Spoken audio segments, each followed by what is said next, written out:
ರಾಜ್ಯದಲ್ಲಿ ವಿದ್ಯಾಗಮ ಪುನರಾರಂಭ ಸುರಕ್ಷತಾ ಹಾಗೂ ಪರಿಷ್ಕೃತ ರೂಪದಲ್ಲಿ ವಿದ್ಯಾಗಮ ಮತ್ತೆ ಆರಂಭ ಆದ್ರೆ ಸಕ್ಸಸ್ ಆಗುತ್ತಾ?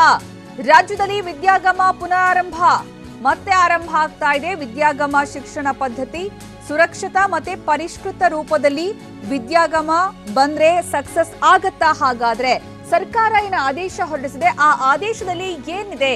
ವಿದ್ಯಾಗಮಕ್ಕೆ ಸರ್ಕಾರ ನೀಡಿರುವಂತಹ ಹೊಸ ಗೈಡ್ಲೈನ್ಸ್, ಹೊಸ ಮಾರ್ಗಸೂಚಿಗಳು ಏನೇನು? ಶಾಲೆ ಆರಂಭಕ್ಕೆ ಸರ್ಕಾರ ಹಾಗಿದ್ರೆ ವಿದ್ಯಾಗಮ ಮೂಲಕ ಮೊದಲ ಹೆಜ್ಜೆ ಇಟ್ಟಿತಾ? ಹಾಗಿದ್ರೆ ವಿದ್ಯಾಗಮ ಆರಂಭ ಆಗಿತ್ತು, ವಿದ್ಯಾಗಮ ಸ್ಥಗಿತ ಆಗಿತ್ತು, ಈಗ ಮತ್ತೆ ವಿದ್ಯಾಗಮ ಆರಂಭ ಆಗ್ತಾ ಇದೆ ಪರಿಷ್ಕೃತ ರೂಪದಲ್ಲಿ. ಹಾಗಿದ್ರೆ ಶಾಲೆ ಆರಂಭಕ್ಕೆ ಇದು ಮೊದಲ ಹೆಜ್ಜೆನಾ? ತಾತ್ಕಾಲಿಕವಾಗಿ ಸ್ಥಗಿತವಾಗಿದ್ದಂತಹ ವಿದ್ಯಾಗಮ ಮತ್ತೆ ಆರಂಭ ಆಗ್ತಾ ಇರೋದು ಆಗಸ್ಟ್ 8ರಂದು ಆರಂಭ ಆಗಿತ್ತು. ಈ ಹಿಂದೆ ಯಾವಾಗ ಆರಂಭ ಆಗಿತ್ತು ಅಂತ ನೋಡೋದಾದ್ರೆ ಆಗಸ್ಟ್ 8ರಂದು ಶುರುವಾಗಿತ್ತು, ನಂತರ ಅಕ್ಟೋಬರ್ 10ರಂದು ಅದು ಸ್ಥಗಿತವಾಗಿತ್ತು. ಅಂದ್ರೆ 2 ತಿಂಗಳುಗಳ ಕಾಲ ಈ ವಿದ್ಯಾಗಮ ಶಿಕ್ಷಣ ಪದ್ಧತಿ ಇತ್ತು, ನಂತರ ಅಕ್ಟೋಬರ್ 10ರಂದು ಸ್ಥಗಿತವಾಗಿತ್ತು. ಆದ್ರೆ ಇದೀಗ ಸುರಕ್ಷತಾ ರೂಪದಲ್ಲಿ ಪರಿಷ್ಕೃತ ರೂಪದಲ್ಲಿ ವಿದ್ಯಾಗಮ ಆರಂಭ ಮಾಡೋದಕ್ಕೆ ತೀರ್ಮಾನವನ್ನ ಕೈಗೊಳ್ಳಲಾಗಿದೆ. ವಿದ್ಯಾಗಮ ಆರಂಭ ಮಾಡೋದಕ್ಕೆ ಮತ್ತೆ ಆರಂಭ ಮಾಡೋದಕ್ಕೆ ಗೈಡ್ಲೈನ್ಸ್ ಅನ್ನ ಸರ್ಕಾರ ಹೊರಡಿಸಿದೆ.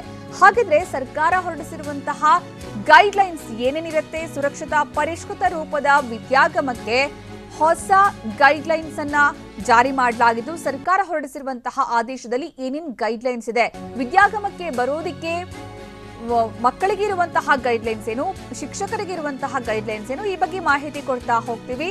ಹೊಸ ಗೈಡ್ಲೈನ್ಸ್ ಪ್ರಕಾರ ವಿದ್ಯಾಗಮಕ್ಕೆ ಬರೋದಿಕ್ಕೆ ಪೋಷಕರ ಅನುಮತಿ ಪತ್ರ ಕಡ್ಡಾಯ, ಮಾಸ್ಕ್ ಹಾಗೆ ಥರ್ಮಲ್ ಸ್ಕ್ರೀನಿಂಗ್, ದೈಹಿಕ ಅಂತರ ಕೂಡ ಕಡ್ಡಾಯ.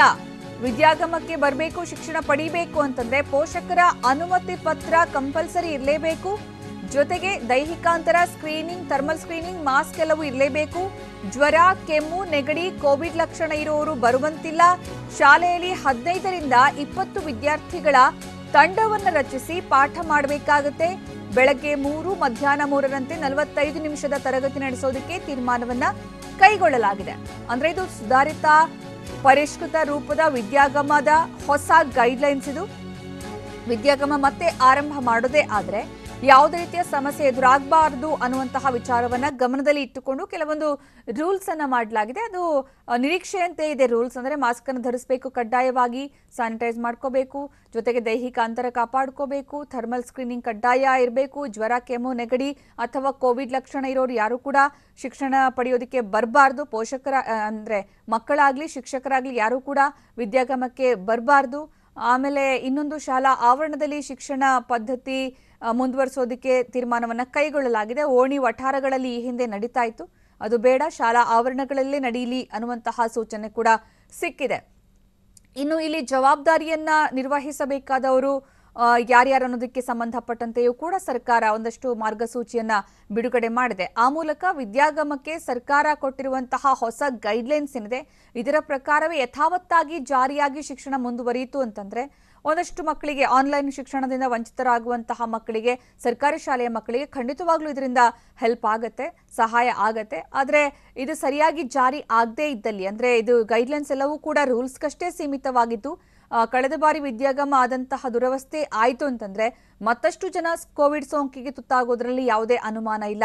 ಯಾಕಂದ್ರೆ ವಿದ್ಯಾಗಮ ಶಿಕ್ಷಣ ಸ್ಟಾಪ್ ಆಗಿದೆ, ಸ್ಥಗಿತ ಆಗಿದೆ, ಶಿಕ್ಷಕರು ಕೋವಿಡ್ಗೆ ಬಲಿಯಾದ್ರು, ವಿದ್ಯಾರ್ಥಿಗಳಿಗೆ ಕೋವಿಡ್ ಸೋಂಕು ತಗುಲ್ತು. ಈ ಮೂಲಕ ಕೋವಿಡ್ ಹರಡುವಲ್ಲಿ ಸಾಕಷ್ಟು ದೊಡ್ಡ ಪಾತ್ರ ವಹಿಸ್ತು ಈ ವಿದ್ಯಾಗಮ ಅನ್ನುವಂತಹ ಕಾರಣಕ್ಕೋಸ್ಕರ ವಿದ್ಯಾಗಮವನ್ನ ಸ್ಥಗಿತಗೊಳಿಸಲಾಗಿತ್ತು. ಆದ್ರೆ ಈಗ ಹೊಸ ಪರಿಷ್ಕೃತ ರೂಪದಲ್ಲಿ, ಸುಧಾರಿತ ರೂಪದಲ್ಲಿ ವಿದ್ಯಾಗಮ ಬಂದಿದ್ದೆ ಆದ್ರೆ ಈ ಎಲ್ಲ ರೂಲ್ಸ್ಗಳನ್ನ ಫಾಲೋ ಮಾಡಬೇಕಾಗತ್ತೆ. ಆ ಮೂಲಕ ಕೋವಿಡ್ನಿಂದಾಗಿ ಸಮಸ್ಯೆ ಆಗೋದಿಲ್ಲ, ವಿದ್ಯಾಗಮದಿಂದಾಗಿ ಕೋವಿಡ್ ಸಮಸ್ಯೆ ಹೆಚ್ಚಳ ಆಗೋದಿಲ್ಲ ಅನ್ನುವಂತಹ ಭರವಸೆಯನ್ನ ಮೂಡಿಸಬೇಕಾಗತ್ತೆ ಪೋಷಕರಲ್ಲಿ, ಮಕ್ಕಳಲ್ಲಿ, ಶಿಕ್ಷಕರಲ್ಲಿ.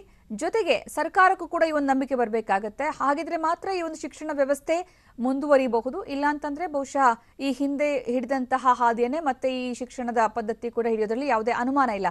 ಆದ್ರೆ ಇಲ್ಲಿ ಮಕ್ಕಳನ್ನ ತುಂಬಾ ದೀರ್ಘಕಾಲದವರೆಗೆ ಕಲಿಕೆಯಿಂದ ವಂಚಿತರನ್ನಾಗಿ ಮಾಡೋದಕ್ಕೆ ಸಾಧ್ಯ ಇಲ್ಲ ಅನ್ನುವಂತಹ ಅಂಶ ಸರ್ಕಾರದ ತಲೆಯಲ್ಲಿತ್ತು. ಜೊತೆಗೆ ಹೈಕೋರ್ಟ್ ಅಪೇಕ್ಷೆಯಂತೆ ಪರಿಷ್ಕೃತ ಮಾರ್ಗಸೂಚಿಯನ್ನು ಕೂಡ ಸರ್ಕಾರ ಸಿದ್ಧಪಡಿಸಿ ಈ ಹೊಸ ಆದೇಶವನ್ನ ತಂದಿದೆ.